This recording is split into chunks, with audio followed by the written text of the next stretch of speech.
Baş nazirin müavini Yaqub Eyyubov gələn həftənin birinci günü pensiyaya göndəriləcək. Onu vaxtından qabaq doğum günü münasibəti ilə ordenləyib təqaüdə göndərmək bir qədər insafsızcasına görünür, amma neynəməli tarix belə gətirib.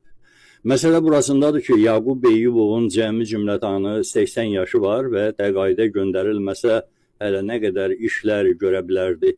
Onun bu zamana qədər gördüyü işlərin siyahısı isə uzundur. Çox uzundur. Birincisi ondan başlayın ki, cənab Eyyubovun dişləri Almaniyada xüsusi texnologiya ilə xüsusi texnoloqlar tərəfindən 800.000 avroya düzəldilmiş, cilalanmış və itilənmişdi.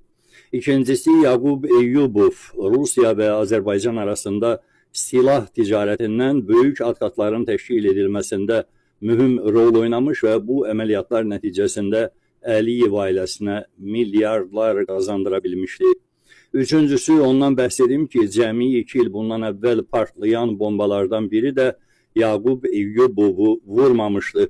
O zaman məlum olmuşdu ki, cənab Eyyubovun oğlunun adına Riqadakı bankların birində olan hesabda 1 milyard dollara yaxın vəsait etibarlı şəkildə gizlədilmişdir.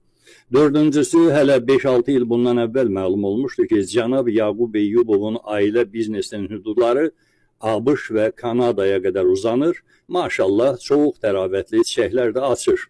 O zamanki hesabatlarda belə deyilirdi. John Hopkins Medicine 2012-2013-cü illərdə Azərbaycanın baş nazirinin birinci müavini Yaqub Eyyubov və onun oğlu Azərbaycanın Avropa Şurasında səfiri olan Emin Eyyubov üçün Metastardan 12.381.000 dollar alıb.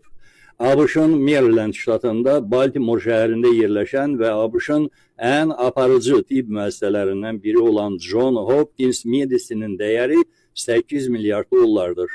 Emin Eyyubov OCCRP-yə demişdi ki, Metastar onun və ailəsinin ABŞ və Almaniyada müalicəsinin təşkili üçün vasitəçilik edib. O, Metastara ödənişlərin Bakıda edildiyini bildirmişdi.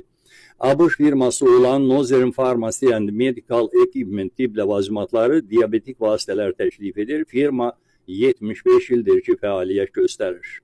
Bir Velasco International işi də vardı. Velasco International Inc. 2012-2013-cü illərdə Metastar Invest'ten 9 milyon dolar köçürülmüştü. Velasco International, Britaniyanın Virgin adalarında qeydiyyatdan keçirilən bir offshore şirkətidir. Bu şirkətin Kiprlə də bağları var. Şirkət 2007-ci ildə Panama firması Mossack Fonseca vasitəsilə qeydiyyatdan keçirilib, 2015-ci ildə isə ləğv olunub. Şirkətin baş nazirin birinci müavini Yaqub Eyyubovun oğlu Orxan Eyyubova məxsus olduğu bildirilir.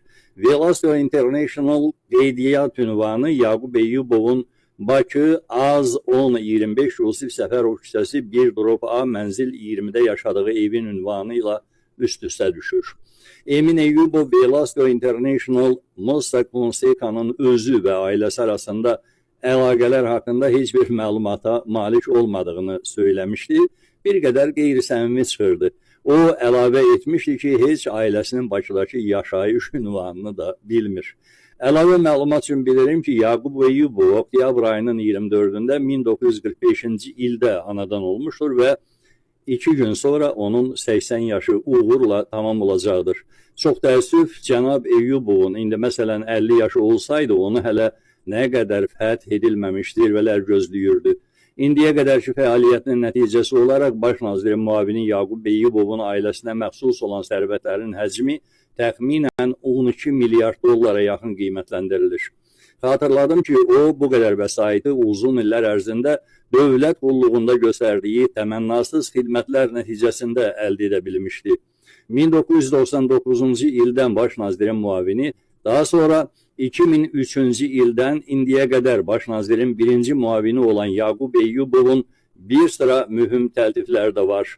23 oktyabr 2015-ci ildə Azərbaycan Respublikasının sosial-iqtisadi inkişafında səmərəli fəaliyyətlərinə görə şərəf ordeni ilə təltif edilib.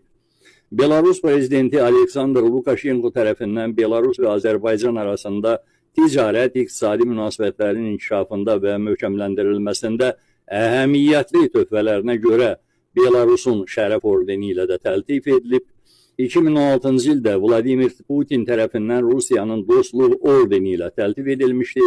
22 oktyabr 2025-ci ildə Azərbaycan Respublikasının sosial-iqtisadi inkişafında böyük xidmətlərinə görə İstiqlal ordeni ilə təltif edilib. Yəni, elə düz bugün göründüyü kimi Heydər Əliyev ordeni almayıb, təqaüdə